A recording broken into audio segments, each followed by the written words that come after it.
Kinumpirma ng National Security Council na iniimbestigahan pa rin ang pamahalaan ng pagbisita sa bansa ng dalawang individual na sangkot sa Bondi Beach shooting kasabay ng pakikipag-ugnayan sa Australian government para sa intelligence sharing.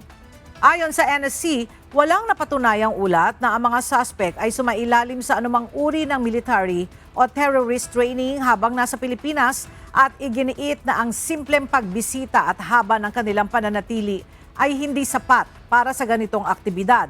Binigyan din ni National Security Advisor Eduardo M. Anyon na luma at mapanlinlang ang mga ulat na naglalarawan sa Mindanao bilang hotspot ng violent extremism.